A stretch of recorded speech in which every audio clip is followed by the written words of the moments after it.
વિભાજનની પ્રક્રિયાની અંદર જે અલગ અલગ તબક્કા હતા એને લઈને આજે વાત કરીએ છીએ એમ તબક્કાને લઈને. આગળના જે લેક્ચર્સ છે એની અંદર આપણે આંતરાવસ્થા એટલે કે ઇન્ટરફેસ છે એને લઈને વાત કરી છે, અને આ જે ફેઝ છે એની અંદર હવે વાત કરવાના છે આપણે એમ ફેઝ એટલે કે એક્ઝેક્ટલી કહીએ ને તો આ છે નાટકીય તબક્કો કહેવાય છે કે જેની અંદર એક્ઝેક્ટલી કોષ જે છે એ પોતાના કોષ કેન્દ્રનું વિભાજન કરે છે, બરાબર. ત્યારબાદ એને અનુસરીને કોષ રસ વિભાજનની પ્રક્રિયા થતી જોવા મળે છે, બરાબર. તો મુખ્યત્વે જ્યારે એક કોષ છે અને બે કોષમાં વિભાજિત કરવો છે ત્યારે મનુષ્યનો કોષ લઈએ તો 24 કલાકનો સમય લાગે છે, જેની અંદર કોષ ચક્ર આખે કમ્પ્લીટ થાય છે. કોષ ચક્રની અંદર અલગ અલગ અવસ્થાઓ જોઈ ગયા આપણે, G1, S, G2, M અને સાયટોકાઇનેસિસ એટલે કે કોષ રસ વિભાજન.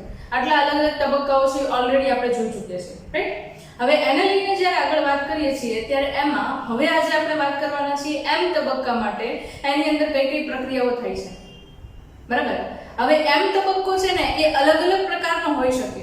ફોર એક્ઝામ્પલ, પ્રજનન કોષો છે તો એમની અંદર અર્ધીકરણની પ્રક્રિયા થાય છે, જ્યારે સામાન્ય રીતે દૈહિક કોષો છે એમની અંદર સમવિભાજનની પ્રક્રિયા થાય છે. મનુષ્યની અંદર કે પ્રાણીઓની અંદર સામાન્ય રીતે વાત કરીએ જ્યારે વનસ્પતિ છે એમની અંદર પ્રજનન કોષોમાં તેમજ દૈહિક કોષોમાં અર્ધીકરણ અને સમવિભાજન બંને જોવા મળે છે, જે આપણે ચેપ્ટર નંબર 3 ની અંદર એકાંતર જનનની પ્રક્રિયા છે એની અંદર જોઈ ચૂક્યા છે, બરાબર. તો એ જે છે એ તમને ખ્યાલ ક્લિયર કરે છે કે અર્ધીકરણ અને સમવિભાજન શું છે. તો કોષ છે કયા પ્રકારનો છે, એનો ફ્યુચરમાં કામ શું છે, એના આધારે એ વિભાજનની અંદરથી પસાર થતો હોય છે. જો મનુષ્યના પ્રજનન કોષ માટે વાત કરીએ તો મોટા ભાગે અર્ધીકરણની પ્રક્રિયામાંથી પસાર થશે. જો આપણા દૈહિક કોષો એટલે કે ત્વચાનો કોષ છે, આંખનો કોષ છે, જીભનો કોષ છે, મોઢાનો કોષ છે, આ કોષ જોઈએ તો એ કોષો છે એ સમવિભાજન પ્રકારે વિભાજિત થશે કારણ કે એ દૈહિક કોષો છે, બરાબર. હવે ત્યારના આપણે વાત કરીએ છીએ સમવિભાજન અને અર્ધીકરણ. તો અહીંયા આગળ તમને હેડિંગ આપ્યું છે સમવિભાજન, માઇટોસિસ, બરાબર. તો એને કેમ સમવિભાજન કહેવાય છે?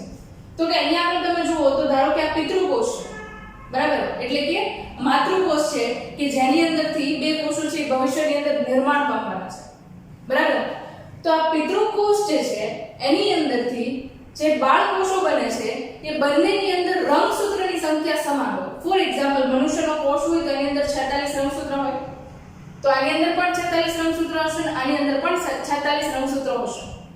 તો જ્યારે આવા પ્રકારે રંગસૂત્રો છે સમાન રીતે વહેંચણી ધરાવતા હોય ત્યારે એવા પ્રકારનું વિભાજન છે એને શું કહીશું આપણે? સમવિભાજન, બરાબર. નામ છે એ જ આપણને સજેસ્ટ કરે છે કે સમાન રીતે વિભાજિત થવું. કોણ? રંગસૂત્રો, બરાબર. તો એ જે છે એને સમવિભાજન કહીએ છીએ. ઓકે. હવે જ્યારે એમ તબક્કો જોઈએ છે ત્યારે એની અંદર આપણે બે સિસ્ટમના વર્ડ્સ જોઈ ચૂક્યા છે. એકને આપણે કહેતા હતા કેરિયોકાઇનેસિસ અને બીજાને કહેતા હતા સાયટોકાઇનેસિસ. તો સૌથી પહેલા અહીંયા આગળ શું જોઈએ છે આપણે? તો કે અહીંયા આગળ આપણે જોઈએ છીએ પહેલા કેરિયોકાઇનેસિસ. કઈ પ્રક્રિયા છે આ? તો કે કોષ કેન્દ્ર વિભાજનની પ્રક્રિયા. કોષ કેન્દ્ર વિભાજન. કોષ કેન્દ્ર વિભાજન એટલે ઇંગ્લિશમાં કહીએ એને કેરિયોકાઇનેસિસ. ઓકે, આઈડિયા આવી ગયો છે? અહીંયા આગળ આપણે વાત કરવાના છે કોષ કેન્દ્ર વિભાજન, બરાબર. હવે જનરલી જોઈએ તો કોષની અંદર શું હોય? તો કે ધારો કે કોઈ એક કોષ છે, બરાબર, જેની અંદર આપણને આ કોષ કેન્દ્ર જોવા મળે છે, કોષ કેન્દ્ર પટલ જોવા મળે છે, એની અંદર આપણને એનું આ જનનિક દ્રવ્ય જોવા મળે છે, રાઈટ. અને એના પછી અહીંયા આગળ જોઈએ તો અલગ અલગ પ્રકારની અંગિકાઓ છે, પુલકિકાઈ છે, કણાભસૂત્ર છે, અંતઃકોષરસ જાળ છે, પ્રાણી કોષ હોય તો તારા કેન્દ્ર છે અને કોષરસ છે. આટલી વસ્તુઓ જે છે એ પ્રાણી કોષની અંદર હાજર છે. જો વનસ્પતિ કોષ હોય તો એ પ્રમાણે હશે, પ્રાણી કોષ હોય તો એ પ્રમાણે હશે, રાઈટ. ઓકે. હવે એને લઈને આગળ વાત કરીએ તો અહીંયા આગળ જ્યારે પહેલીવાર કોષ કેન્દ્ર વિભાજનની પ્રક્રિયા ચાલુ થાય છે ત્યારે પહેલી પ્રક્રિયા જે છે કોષ વિભાજન, બરાબર, એને અલગ અલગ આપણે 4 તબક્કાની અંદર વિભાજિત કરીએ છીએ, બરાબર. અને અલગ અલગ 4 તબક્કા એટલે કયા કયા? તો કે આપણી સરળતા ખાતર આપણે શું કહીએ છીએ? તો કે સમવિભાજન છે ને અલગ અલગ 4 તબક્કાની અંદર આપણે વિભાજિત કરીએ છીએ, બરાબર. પહેલું છે એને કહેવાય છે પૂર્વાવસ્થા એટલે કે પ્રોફેઝ, બીજું છે એને કહેવાય છે ભાજનાવસ્થા, મેટાફેઝ અથવા એને કહેવાય છે મધ્ય અવસ્થા.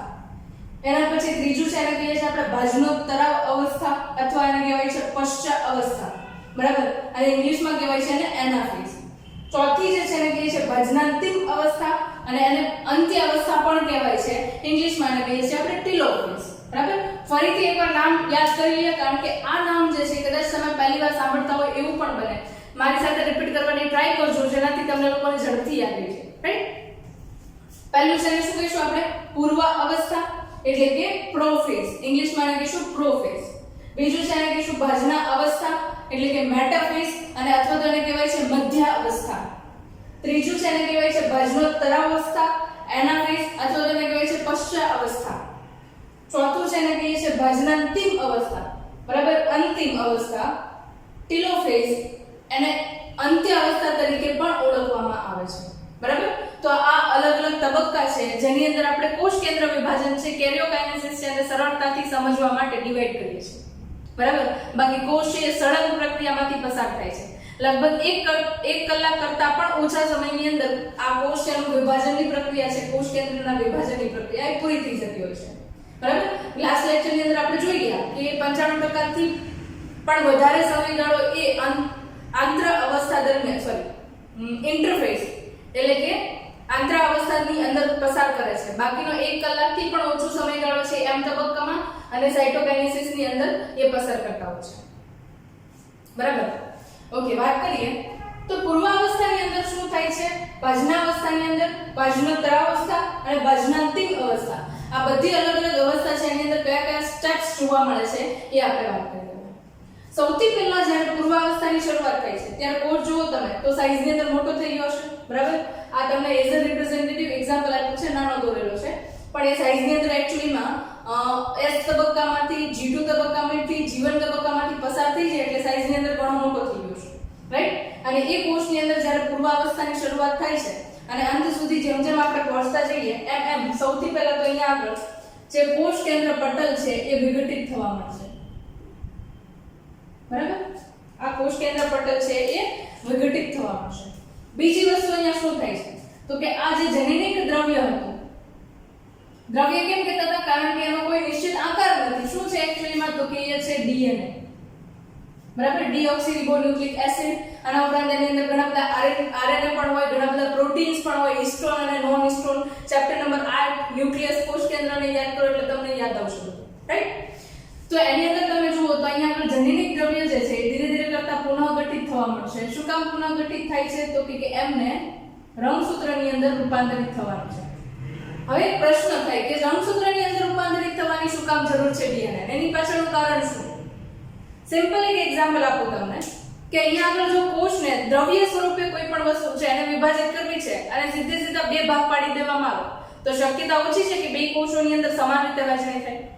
બરાબર, ફોર એક્ઝામ્પલ મારી પાસે 5 કિલો ટમેટા છે અને મારે 2 સરખા ભાગની અંદર એક પણ પ્રકારની મિસ્ટેક વગર વહેંચણી કરવી છે તો વજન કાંટા વગર, કોઈ પણ મેઝરમેન્ટ વગર it is possible? Not possible. એ કોઈ દિવસ શક્ય ન બની શકે. બરાબર, તો એના માટે માં શું કરવું પડે? તો કે વેઇટ મશીન જોઈએ, વજન કાંટો જોઈએ. તો 0.5 ની અંદર ફ્રીક્વન્સી હોય ને તો પણ એ કેચઅપ કરી લે એવો સેન્સિટિવ મારી પાસે વજન કાંટો હોય તો 110% હું 2.5 કિલો આ ભાગમાં 2.5 કિલો આ ભાગની અંદર વહેંચણી કરી શકું. સેમ એ જ રીતે જેટલા પણ કોષો અહીંયા આગળ બને છે બધાની અંદર સમાન સંખ્યામાં જનીનિક દ્રવ્ય જોવું જોઈએ, કારણ કે એ જનીનિક દ્રવ્ય છે એ કોઈ પણ સજીવની અંદર જનીનોની સંખ્યા ઉપર આધાર રાખે છે. ધારો કે આ કોષની અંદર વાળ માટેનું જનીન નથી તો અને એ આપણા માથામાં જ હાજર છે તો વાળ નહીં ઉગે, ડેવલપમેન્ટ નહીં થાય. રાઈટ, તો મારો કહેવાનો મતલબ એવો છે કે બધા જ કોષોની અંદર સમાન રીતે જનીનિક દ્રવ્ય જવું જોઈએ. જો જનીનિક દ્રવ્ય સમાન રીતે નહીં જાય તો અહીંયા આગળ વિકૃતિ આવશે, જે તમે સ્ટાન્ડર્ડ 12 ચેપ્ટર નંબર 6 અને 5 ની અંદર જોશો. બરાબર, ત્યારે આપણે ડિટેલમાં ચર્ચા કરશું. એમ પણ આ ચેપ્ટર ચાલુ કર્યું હતું ત્યારે જ મેં તમને આઈડિયા આપેલો કે આ ચેપ્ટર જે છે એ તમને આગળ ઉપર 12th ની અંદર બહુ બધું ઉપયોગી થવાનું છે. બરાબર, એટલે આ કોન્સેપ્ટ આપણો ક્લિયર હોવો જોઈએ. Right, okay.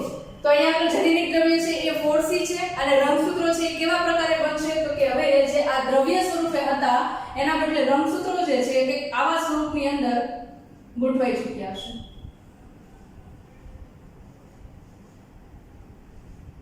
આઈ થિંક તમને લોકોને ક્લિયરલી દેખાય છે કે રંગસૂત્રો કયા સ્વરૂપની અંદર નિર્માણ થઈ ચૂક્યા છે. એઝ અ સેમ્પલ તમને અહીંયા આગળ 12 દેખાડું તો પૂર્વાવસ્થાના અંત સુધીમાં રંગસૂત્રો જે છે એનો ચોક્કસ છે આવી ચૂક્યો છે, જે આ પ્રકારે થઈ ગયા છે, દ્રવ્યમાંથી રંગસૂત્રની અંદર એ રૂપાંતરિત થઈ શક્યા છે. બરાબર? એટલે પહેલો પોઈન્ટ પૂર્વાવસ્થાની અંદર શું લખીએ આપણે? તો કે રંગસૂત્ર દ્રવ્ય રંગસૂત્રમાં રૂપાંતરિત.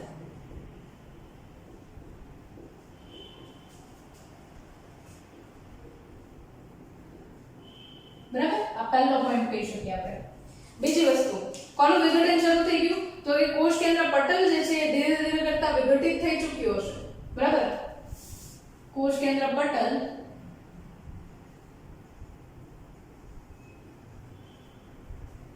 વિઘટન પામે.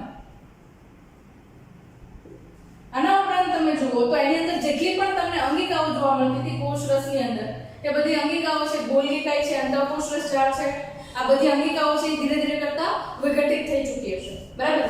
એટલે અહીંયા આગળ અંગિકાઓ છે વિઘટન પામે. બરાબર? અને આના ઉપરાંત સૌથી અગત્યની વસ્તુ અહીંયા આગળ તમને તારા કેન્દ્ર યાદ હશે, જ્યારે આપણે પ્રાણી કોષને યાદ કરીએ છીએ ત્યારે. બરાબર? વનસ્પતિ કોષની અંદર તારા કેન્દ્ર હોતા નથી. બરાબર છે? તો અહીંયા આગળ તારા કેન્દ્ર છે એના બે એકમ છે એ નિર્માણ પામી ચૂક્યા હશે.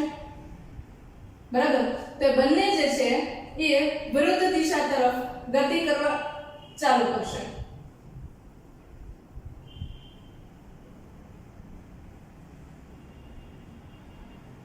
બરાબર?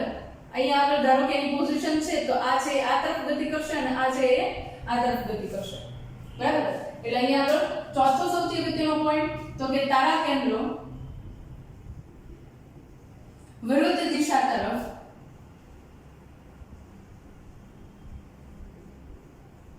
ગતિ કરે. બરાબર?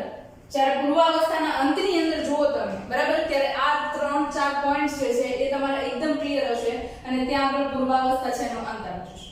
બરાબર? કયા કયા પોઈન્ટ્સ? તો કે રંગસૂત્ર દ્રવ્ય હતું. બરાબર? એ હવે શેમાં રૂપાંતરિત થઈ ગયું? તો કે એ જે છે એ રંગસૂત્રની અંદર રૂપાંતરિત થઈ ચૂક્યું છે. કોષ કેન્દ્ર પટલ છે એ વિઘટન પામે છે, અંગિકાઓ વિઘટન પામે છે, તારા કેન્દ્ર છે વિરુદ્ધ ધ્રુવ તરફ ગતિ કરે છે. ક્લિયર? રાઈટ? એના પછી જ્યારે આપણે ભાજના અવસ્થાની અંદર પહોંચીએ છીએ, મેટાફેઝ મધ્યાવસ્થા છે એની અંદર જોઈએ તો રંગસૂત્રો જે છે એ શું કરશે? તો કે વચ્ચેની તરફ મુખ્યત્વે જે મધ્યાવસ્થા પટ્ટિકા છે, વિષુવવૃત્તીય ધ્રુવ કહીએ આપણે, તેના ઉપર બધા જ રંગસૂત્રો છે એ ગોઠવાઈ ચૂક્યા હશે. બરાબર? હવે રંગસૂત્રની સંરચના જુઓ તો આ ભાગ છે એને શું કહીએ આપણે? સેન્ટ્રોમિયર કહીએ. બરાબર? શું કહીએ એને આપણે? સેન્ટ્રોમિયર. ઓકે. હવે સેન્ટ્રોમિયર છે એને જ ખાલી હું ઝૂમ કરું છું. બરાબર? તો સેન્ટ્રોમિયર છે એને જ્યારે હું ઝૂમ કરું, બરાબર, ત્યારે એની અંદર તમે લાસ્ટ લેક્ચરની અંદર આ ચેપ્ટર નંબર 8 માં જોઈ ગયા કે એની ઉપર ખીલ્લી જેવી કે સ્ક્રૂ જેવી સંરચનાઓ આવેલી હતી, જેને આપણે શું કહેતા હતા? કાઇનેટોકોર. બરાબર? તો આ કાઇનેટોકોર જે છે કે જે તમને રંગસૂત્ર છે એના સેન્ટ્રોમિયર ઉપર એક ખીલ્લી જેવી સંરચના સ્વરૂપે ગોઠવાયેલા જોવા મળે છે. એની સાથે તારા કેન્દ્ર જે છે, બરાબર, એ હવે ક્યાં આવી ગયા છે? તો કે બંને વિરુદ્ધ ધ્રુવની અંદર પોતાના પોઝિશન પર ગોઠવાઈ ચૂક્યા હશે. વિરુદ્ધ ધ્રુવ પર પોતાના પોઝિશન પર ગોઠવાઈ ચૂક્યા છે. ક્યાં? તો કે મધ્યાવસ્થાની અંદર. બરાબર? અને એમની અંદરથી એક પ્રકારના તંતુઓ નીકળે છે જેને આપણે કહીએ છીએ ત્રાક તંતુઓ. શું કહીશું એને આપણે? ત્રાક તંતુઓ. બરાબર? અને એ ત્રાક તંતુઓની મદદથી અહીંયા આગળ રંગસૂત્ર છે એના કાઇનેટોકોર છે એના બંને ધ્રુવો છે એ અલગ અલગ તરફથી તારા કેન્દ્રની મદદથી જોડાઈ જશે. અહીંયા તમે જોઈ શકો છો કે વિરુદ્ધ ધ્રુવ તરફથી અલગ અલગ દિશાના જે કાઇનેટોકોર છે એ ત્યાં આગળ જોડાઈ ચૂક્યા છે. આવું તમને આખા કોષની અંદર સંરચનામાં જોવા મળશે. બરાબર? તો ભાજના અવસ્થાની અંદર શું લખી શકીએ? તો કે સૌથી પહેલું કહીએ તારા કેન્દ્ર વિરુદ્ધ ધ્રુવમાં સ્થાન લેશે બરાબર, એક છે એ આ બાજુ છે તો એક છે એ આ બાજુ છે, બરાબર. બીજું કઈ આની આગળ તો રંગસૂત્રના સેન્ટ્રોમિયરના કાઇનેટોકોર સાથે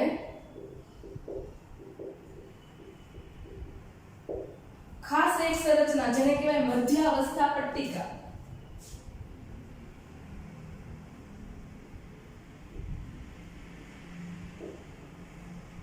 મધ્યાવસ્થા પટ્ટિકા પર રંગસૂત્રના સેન્ટ્રોમિયરના કાઇનેટોકોર સાથે મધ્યાવસ્થા પટ્ટિકા પર ત્રાક તંતુની મદદથી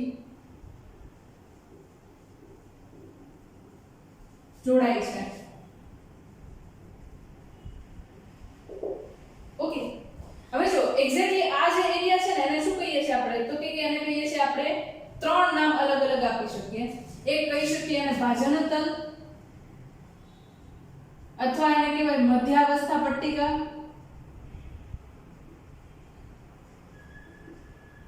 અથવા એને કહેવાય વિષુવવૃત્તીય પ્રદેશ.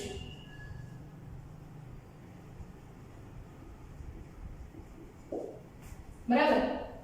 હવે આ જે એરિયા છે કે જ્યાં આગળ રંગસૂત્રો છે એકદમ લાઈનમાં ગોઠવાઈ ચૂક્યા છે, બરાબર, એ એરિયાને આપણે ભાજનતલ કહીએ છીએ. શા માટે એને ભાજનતલ કહીએ છીએ? તો કે ભાજન એટલે તો કે વિભાજિત થવું. તો અહીંયાથી રંગસૂત્ર જે છે એ બંને વિરુદ્ધ દિશાની અંદર ખેંચાણ અનુભવશે અને એક રંગસૂત્રની બે રંગસૂત્રિકાઓ છે, બરાબર, એ એકબીજાથી છૂટી પડવાની પ્રક્રિયા થવાની છે, એટલે કે એકબીજાથી અલગ થવાની પ્રક્રિયા થવાની છે, ભાજન થવાની પ્રક્રિયા થશે. એટલા માટે એને આપણે ભાજનતલ કહીએ છીએ. હવે એક વસ્તુ અહીંયા આગળ એ પણ જોઈએ કે રંગસૂત્ર જે છે એની અંદર આ બે સંરચનાઓ છે એમને એકબીજાના સિસ્ટર ક્રોમેટિડ કહેવાય, એટલે કે એકબીજાની સમજાત રંગસૂત્રિકાઓ કહેવાય. શું કહેવાય એને? સમજાત રંગસૂત્રિકાઓ. બરાબર, શું કહીશું એને? સમજાત રંગસૂત્રની સમજાત એક રંગસૂત્રની સમજાત રંગસૂત્રિકાઓ. ઇંગ્લિશમાં એને કહીએ તો શું કહી શકીએ? તો કે એને કહીશું આપણે સિસ્ટર ક્રોમેટિડ. શું કહેવાય એને? તો કે સમજાત રંગસૂત્રિકાઓ અથવા તો એને કહેવાય સિસ્ટર ક્રોમેટિડ. હવે અહીંયા આગળ ધારો કે આ એક રંગસૂત્ર છે, એની કમ્પેરિઝનમાં હું અહીંયા આગળ બીજું રંગસૂત્ર મૂકું છું, બરાબર. તો જ્યારે હું આ રંગસૂત્રની રંગસૂત્રિકા અને આ રંગસૂત્રની રંગસૂત્રિકા એ બંને માટે વાત કરું છું ત્યારે એ બંને જે છે એ વિષમજાત રંગસૂત્રિકાઓ કહેવાશે. શું કહેવાશે? વિષમજાત રંગસૂત્રિકાઓ. એટલે કે એને હું કહી શકું નોન સિસ્ટર ક્રોમેટિડ. શું કહીશું એને? Non sister chromatid. બરાબર, આ વસ્તુ ખાસ યાદ રાખી. જો એક જ રંગસૂત્રની બે રંગસૂત્રિકાઓ હોય તો એમને સમજાત રંગસૂત્રિકાઓ એટલે કે સિસ્ટર ક્રોમેટિડ કહીએ, અને એની સાથે જોતા હતા સમજાત રંગસૂત્રિકાઓ. હવે આને આપણે ધ્યાનમાં લેવાની શા માટે જરૂર છે? તો સૌથી પહેલી વાત કે જ્યારે આપણે સમવિભાજનની વાત કરીએ છીએ ત્યારે અહીંયા આગળ સમજાત રંગસૂત્ર છે એની સમજાત રંગસૂત્રિકાઓ છે એકબીજાથી છૂટી પડે છે, બરાબર. એટલે હું અહીંયા આગળ એવું કહું કે એક રંગસૂત્ર જે છે, બરાબર, એ ત્રાક તંતુ, જે તમને ગ્રીન કલરના તંતુઓ દેખાય છે, અને શું કહીશું આપણે? ત્રાક તંતુ. એ ત્રાક તંતુની મદદથી બંને તરફથી સેન્ટ્રોમિયર વડે ખેંચાણ પામે છે. અને આ એક્ઝેક્ટ પ્રક્રિયા છે એ તમે સમભાજનની પ્રક્રિયાની ભાજના અવસ્થા છે એટલે કે મેટાફેઝ છે એ દરમિયાન તમે જુઓ છો, બરાબર. મુખ્ય તબક્કાની અંદર શું છે તો કે ભાજના અવસ્થા દરમિયાન ભાજનતલ એટલે કે મધ્યાવસ્થા પટ્ટિકા અથવા તો વિષુવવૃત્તીય તુલ, બરાબર. તો આ જે એરિયા છે ત્યાં આગળ રંગસૂત્ર છે એ ગોઠવાય છે ચોક્કસ રીતે, જેની સેન્ટ્રોમિયર છે એના કાઇનેટોકોર સાથે ત્યાં આગળ શું જોડાય છે તો કે ગ્રીન કલરના ફાઇબર્સ તમને દેખાય છે કે જે તારા કેન્દ્રની અંદરથી ઉદ્ભવ પામે છે. એ બંને રંગસૂત્રોના સેન્ટ્રોમિયરના કાઇનેટોકોર છે એની સાથેથી બંને તરફથી વિરુદ્ધ દિશામાં જોડાય છે, બરાબર. અને આ ભાજના અવસ્થા છે એની મુખ્ય લાક્ષણિકતા છે. જેવી ભાજના અવસ્થા છે કમ્પ્લીટ થાય, બરાબર, એના પછીની આવતી અવસ્થા છે એને કહીએ છીએ ભાજનોત્તરાવ અવસ્થા એટલે કે એનાફેઝ, બરાબર. એટલે એને શું કહીએ છીએ આપણે? એનાફેઝ અથવા તો ભાજનોત્તરાવ અવસ્થા છે એને પશ્ચાવસ્થા તરીકે પણ ઓળખવામાં આવે છે. શું કહીએ છીએ એને આપણે? પશ્ચાવસ્થા. હવે શું જોયું તમે અહીંયા? તો કે રંગસૂત્ર જે છે એ ચોક્કસ રીતે ગોઠવણ પામેલા હતા ભાજનતલની અંદર. હવે બંને તરફના જે તમે ત્રાક તંતુઓ જુઓ છો, એ ત્રાક તંતુઓ છે એ રંગસૂત્રને પોતાની તરફ ખેંચવાનું ચાલુ કરશે. એટલે આ રંગસૂત્રો જે છે કે જે પોતાની સિસ્ટર ક્રોમેટિડ સાથે સેન્ટ્રોમિયર દ્વારા જોડાયેલા હતા, હવે એ બંને એકબીજામાંથી છૂટા પડે છે. એટલે અહીંયા તમે શું જોશો? તો કે એક રંગસૂત્રની બે સમજાત રંગસૂત્રિકાઓ છે એ એકબીજાથી છૂટી પડતી હોય એવું આપણને અહીંયા આગળ જોવા મળે છે. રાઈટ? આ જે છે આપણા તારા કેન્દ્ર છે, જેમાંથી ત્રાક તંતુ છે એ બંને તરફ ખેંચાણ કરીને રંગસૂત્રિકા જે છે એમને પોતાને ધ્રુવ તરફ ખેંચવાનું કામ કરે છે.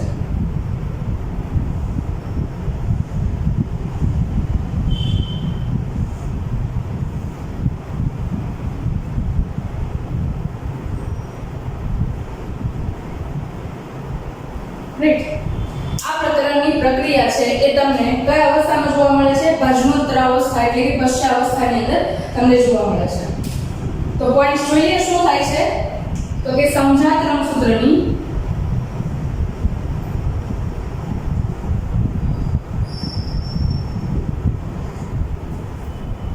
રંગસૂત્રિકાઓ એકબીજાથી છૂટી પડે છે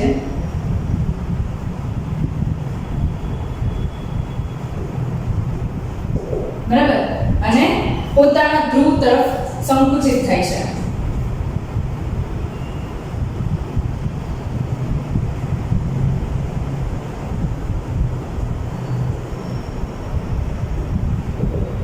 બરાબર, ઓકે. તો બંને તરફથી આપણે જે રંગસૂત્રિકાઓ જોઈએ છે આના ધ્રુવ નિશ્ચિત રીતે કયા કહેવાય? તો કે આ બાજુએ તારા કેન્દ્ર છે તો ત્યાં આગળ એનો ધ્રુવ છે, આ બાજુએ તારા કેન્દ્ર છે તો એ બાજુએ એનો ધ્રુવ છે. બરાબર, અને એ અવસ્થા સાથે બંને તરફની રંગસૂત્રિકાઓ છે એ પોતાના ધ્રુવ તરફ ત્રાક તંતુઓ છે એમની મદદથી ખેંચાશે કે જે તારા કેન્દ્રમાંથી નીકળે છે. બરાબર, ઓકે. હવે અહીંયા પ્રશ્ન જે છે પ્રાણી કોષને લઈને તો આપણે સમજી ગયા. બરાબર, પણ જ્યારે વનસ્પતિ કોષ માટે વાત કરીએ છીએ ત્યારે ત્યાં આગળ ત્રાક તંતુનું નિર્માણ કરવા માટે આ તારા કેન્દ્ર ગેરહાજર હોય છે. તમને યાદ હોય તો વનસ્પતિ કોષ અને પ્રાણી કોષની વચ્ચેનો મુખ્ય તફાવત છે એની અંદર આપણે જોઈ ગયા છે કે એ જ્યારે એની સંરચના જોઈએ ત્યારે એની અંદર પ્રાણી કોષમાં તારા કેન્દ્ર હોય છે, જ્યારે વનસ્પતિ કોષમાં તારા કેન્દ્ર હોતા નથી. તો એ પરિસ્થિતિની અંદર જ્યારે વાત કરીએ છીએ ત્યારે વનસ્પતિ કોષ છે એના કોષ રસમાંથી તારા કેન્દ્ર ત્રાક તંતુઓ છે નિર્માણ પામે છે, તારા કેન્દ્ર ગેરહાજર છે એટલામાં. અને ત્યાં પણ રંગસૂત્રો છે આ જ રીતે બંને ધ્રુવ તરફ અલગ અલગ રીતે ખેંચાતા હોય છે તારા કેન્દ્રની ગેરહાજરીમાં. રાઈટ? આ વસ્તુ યાદ રાખી શકો તમે. ઓકે, નેક્સ્ટ એના પછીની જે અવસ્થા આવે છે એને કહીએ છીએ ભાજનાંતિમ અવસ્થા, અથવા એને બીજું નામ આપીએ છીએ આપણે અંત્ય અવસ્થા. ઇંગ્લિશમાં એને કહીએ છીએ ટેલોફેઝ. ટેલોફેઝ ની અંદર તમે શું જુઓ છો? તો કે ઓલમોસ્ટ અહીંયા આગળ તમે જે આ સંરચના જોઈ હતી, બરાબર, એ હવે પોતાના ધ્રુવ તરફ ખેંચાઈ ચૂકી હશે. બરાબર, અને પોતાના રંગસૂત્ર સ્વરૂપેના સ્વતંત્ર અસ્તિત્વને ગુમાવે છે. આ વસ્તુ ખાસ યાદ રાખો. બરાબર, અહીંયા આગળ તમે શું જોતા હતા પૂર્વાવસ્થાની અંદર?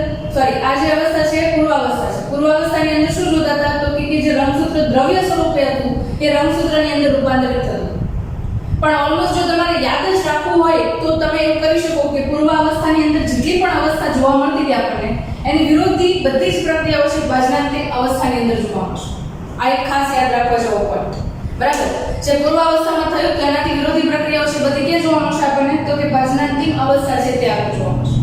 બરાબર, અને ભાજનાંતિક અવસ્થાના અંતમાં આપણે જોઈએ તો રંગસૂત્ર જે છે એ સ્વતંત્ર અસ્તિત્વ ધરાવતા હતા. બરાબર, પણ હવે જ્યારે ભાજનાંતિક અવસ્થામાં જોઈએ છીએ ત્યારે પોતાનું સ્વતંત્ર અસ્તિત્વ ગુમાવે છે. ભાજનાંતિક અવસ્થામાં બંને બાજુના રંગસૂત્રિકાઓ જે છૂટી પડી હતી એ. રાઈટ? પછી એક મિનિટ આપણે એવું જોયું હતું કે અહીંયા આગળ કોષ કેન્દ્ર પટલ જે છે વિઘટિત થતું હતું, એના બદલે અહીંયા આગળ કોષ કેન્દ્ર પટલ જે છે પુનઃ નિર્માણ પામશે.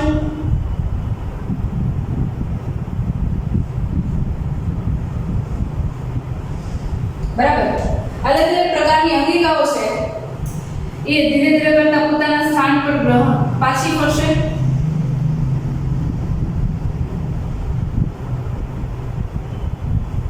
રાઈટ। આના ઉપરાંત કર્ણક સૂત્ર છે, ગુંડિકાય છે, એની જેવી જે અંગિકાઓ કોષરસની અંદર હાજર હતી પહેલા, એ અંગિકાઓ છે બધી જ તમને ફરી પાછી પોતાના સ્થાન પર કોષરસમાં આવેલી જોવા મળશે।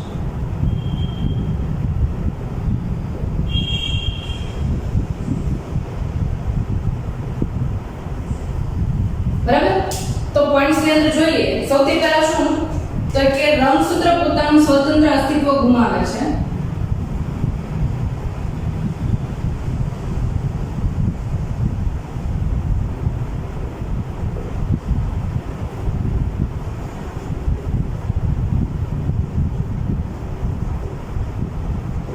રંગસૂત્ર છે પોતાનું સ્વતંત્ર અસ્તિત્વ ગુમાવે છે। એના પછી કોષ કેન્દ્ર પટલ છે એનું નિર્માણ થાય છે। કોષ કેન્દ્ર પટલનું નિર્માણ થાય છે। કોષ કેન્દ્રિકા છે એ પણ ધીરે ધીરે કરતા વિઝિબલ બનશે, એટલે કે આપણને દેખાતી થશે। બરાબર, તો આ પ્રકારે તમે અલગ અલગ સંરચનાઓ છે પાછી બધી જોવો છો, જે એની અંદર તમને વિલુપ્ત થયેલી અથવા તો દેખાતી બંધ થઈ હતી એ બધી જ અંગિકાઓ છે હવે પાછી ભાજનાત્મક અવસ્થા છે। બરાબર, એની અંદર તમને ફરી પાછી દેખાવા મળશે।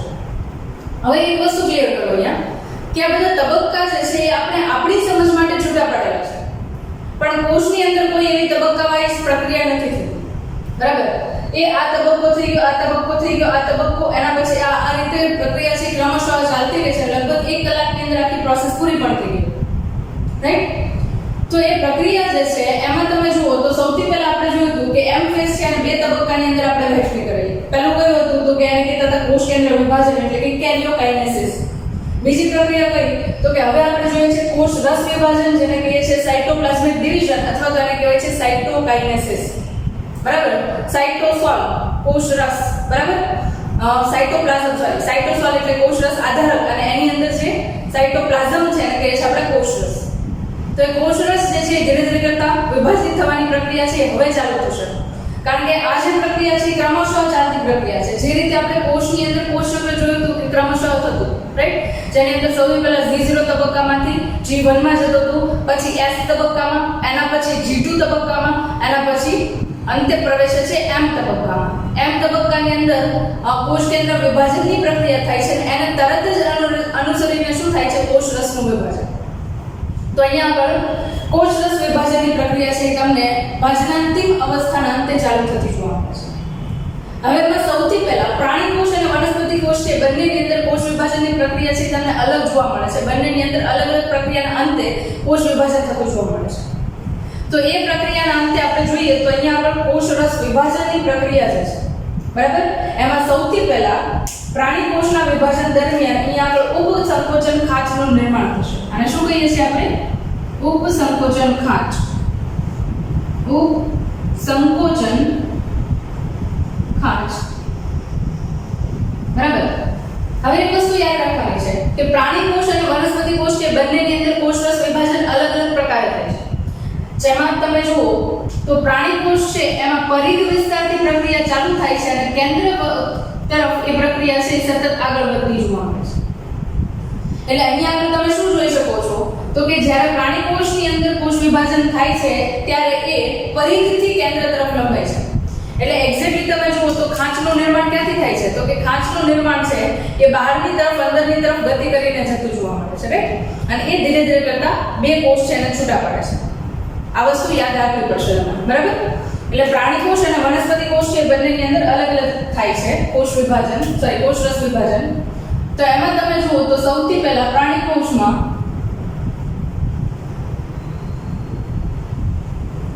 પરિઘથી કેન્દ્ર તરફ વિભાજનની પ્રક્રિયા થાય છે,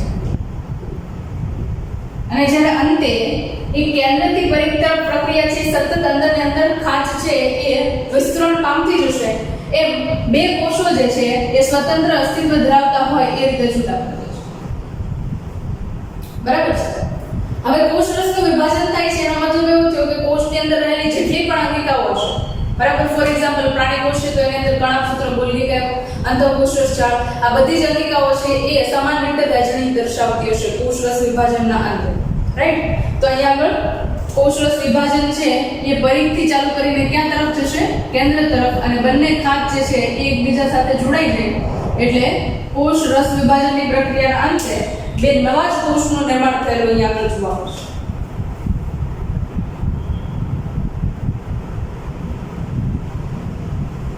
ઓકે. નેક્સ્ટ વાત કરીએ પ્રાણી કોષની સિવાય વનસ્પતિ કોષ. બરાબર. ઓકે. વનસ્પતિ કોષ જે છે એની અંદર આપણને ખબર છે કે બહારની તરફ સ્થિતિસ્થાપક દિવાલ આવેલી હશે, કારણ કે પ્રાથમિક કોષ દિવાલ હોય એના પછી કોષ વિભાજનની પ્રક્રિયા થાય ત્યારે ત્યાં આગળ છેલ્લે કોષરસ વિભાજનની પ્રક્રિયા થતી જોવા મળે છે. રાઈટ. તો અહીંયા આપણે એક્ઝેક્ટલી આપણે જોઈએ તો આ જે છે ધારો કે વનસ્પતિ કોષ છે જેની અંદર કોષ કેન્દ્ર વિભાજનની પ્રક્રિયા પૂરી થઈ ગઈ છે. આ કોષરસ પટલ, બહારની તરફથી તમને જે ગ્રીન કલરનો એરિયા દેખાય છે એને શું કહીશું આપણે? કોષ દિવાલ. અહીંયા વચ્ચેની તરફ જે છે એ બંને કોષ છે એમના કોષ કેન્દ્ર પટલ છે.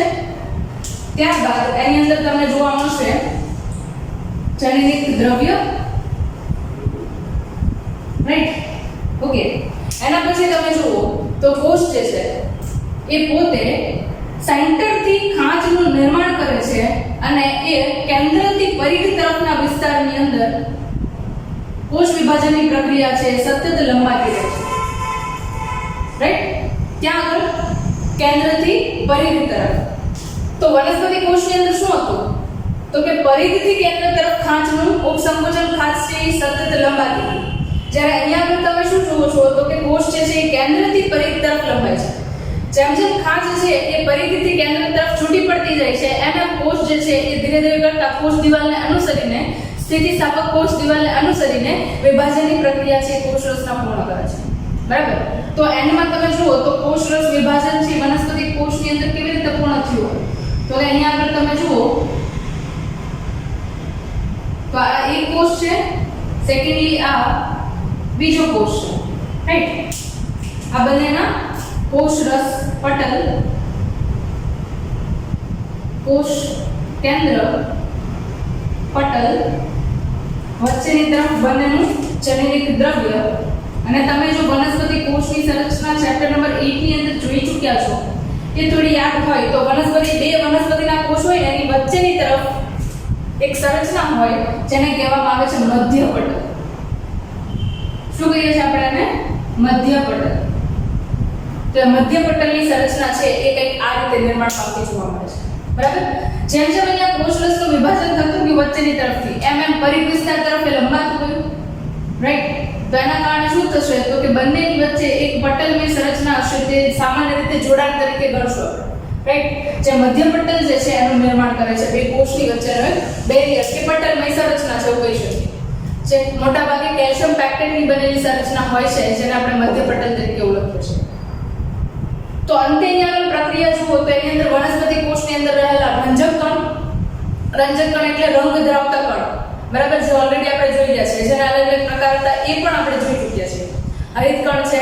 બરાબર. પછી ખોરાક સંગ્રહી ઘટક તરીકે હોય એ પણ જોઈ ગયા. કેરોટિનોઇડ્સ, ઝેન્થોફિલ્સ આ બધા રંજક કણ હતા. આના ઉપરાંત કણાભસૂત્ર છે એ પણ વનસ્પતિના કોષરસની અંદર આવેલો છે. તો બધી જ અંગિકાઓ છે એ સમાન રીતે બંને કોષની અંદર વહેંચણી પામશે અને એના અંતે અહીંયા આગળ વનસ્પતિ કોષના કોષ વિભાજનની પ્રક્રિયા પૂર્ણ થશે.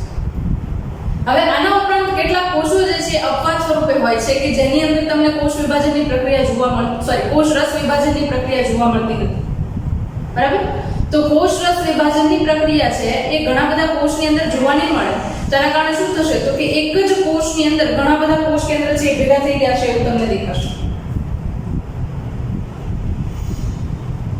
કોષ રસ વિભાજન ગેરહાજર. અને આવા હકીકતમાં ઘણા બધા કોષો છે. ફોર એક્ઝામ્પલ ફૂગની સંરચના તમે જોઈએ જેની અંદર મલ્ટી સેલ્યુલર હાઇફી એટલે કે બહુકોષ કેન્દ્રીય કવક તંતુ છે, કવક જાળની સંરચના છે તમે જોઈ ગયા છો. જેની અંદર ફૂગનો તંતુ તમે જુઓ ને તો કે આ પ્રકારનો હોય. આ ધારો કે તંતુ છે એનો શરૂઆતનો ભાગ છે તો એની અંદર ઘણા બધા કોષ કેન્દ્રો છે એક જ કોષની અંદર આવેલા. બરાબર, જેને આપણે શું કહીએ છીએ, બહુકોષ કેન્દ્રીય કોષ.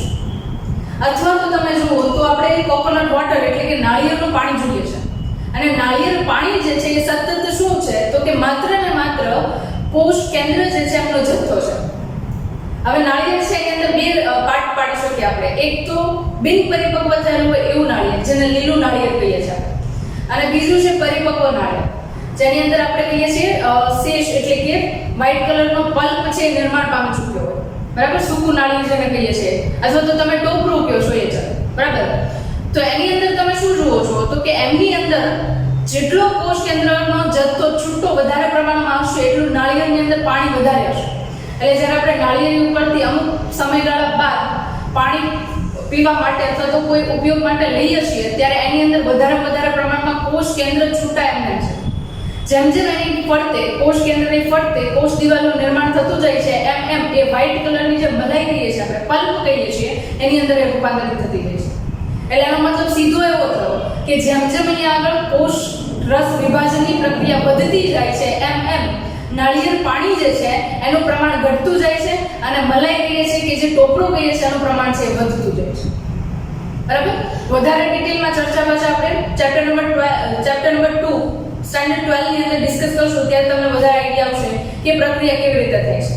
બરાબર, અને એમ પણ નાળિયેર જે છે એની અંદર પાણી છે એને ભ્રૂણકોષ કહેવામાં આવે છે. ભ્રૂણકોષ એટલે એવી સંરચના કે જે બીજ છે એ પોતાના ભવિષ્યના ઉપયોગ માટે સંગ્રહ કરીને રાખે છે. બરાબર, કારણ કે બીજાંકુરણની પ્રક્રિયા થાય ત્યારે એ પોતે પ્રકાશ સંશ્લેષણ કરવા માટે સક્ષમ ન હોય, પણ એને ઊર્જાની જરૂરિયાત છે તો એ ભ્રૂણકોષ સ્વરૂપે જે સંગ્રહ પામેલો ઘટક છે એમાંથી એ પોતાની ઊર્જાની જરૂરિયાત છે પૂરી કરી શકે. રાઈટ, તો આખી જે છે આ કોષ વિભાજનની પ્રક્રિયા છે, જેની અંદર પહેલા આપણે જોયું કોષ કેન્દ્ર વિભાજન, અને ત્યારબાદ આપણે શું જોયું, કોષ રસ વિભાજનની પ્રક્રિયા, અને એના અંતે આપણને બે નવા કોષનું નિર્માણ થતું જોવા મળે છે. બરાબર, એક્ઝામ્પલ તરીકે અહીં આપણે એક લખી નાખીએ, ફૂગના તંતુઓ અને સાથે સાથે નાળિયેરનું પાણી, કોકોનટ વોટર. રાઈટ, આ જે છે એ આખી કોષ વિભાજનની પ્રક્રિયા છે. ઓકે, એક બીજી વાત ક્લિયર કરવાની આગળ, કોષ વિભાજનની પ્રક્રિયા આપણે એક કરીએ છીએ એના કરતાં બેટર ઓપ્શન છે કે આ જે છે વધારે બેટર વેની અંદર લર્ન કરવાની ટ્રાય કરીએ. ખાસ કરીને એક વસ્તુનું ધ્યાન રાખવું કે જે અહીંયા આગળ રંગસૂત્રો જે છે એમના સ્વરૂપને લઈને એક્સપ્લેનેશન આગળના લેક્ચરમાં કે અહીંયાના લેક્ચરની અંદર તમે જોઈ છે. બરાબર, એ ખાસ યાદ રાખવી, કારણ કે 12th ની અંદર ઘણા બધા ચેપ્ટર એવા છે કે જેની અંદરની સંરચનાઓ સમજવા માટે અથવા તો એના MCQ સોલ્વ કરવા માટે તમને રંગસૂત્ર જે છે એનું બંધારણ ખબર હોવું જોઈએ. બરાબર, એ બંધારણ ઓલરેડી તમને મેં કરાવી દીધું છે, છતાં પણ એક હાઇલાઇટ આપી દઉં. જો આ રંગસૂત્ર હોય તો એ કેવું છે તો કે એ 4C જનીનિક દ્રવ્ય સાથે 2N જોડીમાં રહેલું રંગસૂત્ર છે. બરાબર, કારણ કે આપણને યાદ હશે કે કોઈ પણ મનુષ્યનો કોષ લઈએ તો એની અંદર 23 જોડી રંગસૂત્ર છે. બરાબર, તો એ જોડમાં રહેલું રંગસૂત્ર છે કેવું છે, 4C અને 2N છે. સેન્ટ્રોમિયરની સંખ્યા શું દર્શાવે, રંગસૂત્ર છે એવું દર્શાવે છે. બરાબર, અને આના ઉપરાંત તમે આ રીતે રંગસૂત્ર જુઓ છો. બરાબર, તો આ 2C જનીનિક દ્રવ્ય સાથે 2N રંગસૂત્ર છે. બરાબર, 2N એટલે નંબર ઓફ ક્રોમોસોમ દર્શાવે છે, અને નંબર ઓફ ક્રોમોસોમ એટલે કે રંગસૂત્રની સંખ્યા કોના ઉપર આધાર રાખે છે, સેન્ટ્રોમિયરની સંખ્યા ઉપર. જોડમાં કેટલા સેન્ટ્રોમિયર છે, 2 સેન્ટ્રોમિયર છે તો 2 રંગસૂત્ર છે. પણ અહીંયા રંગસૂત્રિકા કેટલી છે તો કે 2 જ છે. આ ક્યારે જોવા મળે તો કે જ્યારે 2C એટલે કે જ્યારે કોષ વિભાજનના અવસ્થામાં નથી, જ્યારે વિભાજન પામીને બહાર આવી ચૂકેલો છે ત્યારની અવસ્થા કહું છું. તો અહીંયા આગળ બંને સ્ટેજીસ તમારી સામે છે. વિભાજિત થયેલો કોષ છે એની અંદર તમે જુઓ તો રંગસૂત્રની સંખ્યા આ હશે, અને વિભાજન થવાનું બાકી છે તો એવા પ્રકારના કોષની અંદર રંગસૂત્રની સંખ્યા કેવી હશે, 2N જ હશે, પણ કેવા સ્વરૂપે હશે, 4C સ્વરૂપે હશે. રાઈટ, આઈ થિંક આટલો આઈડિયા છે એ તમને ક્લિયર થઈ જશે.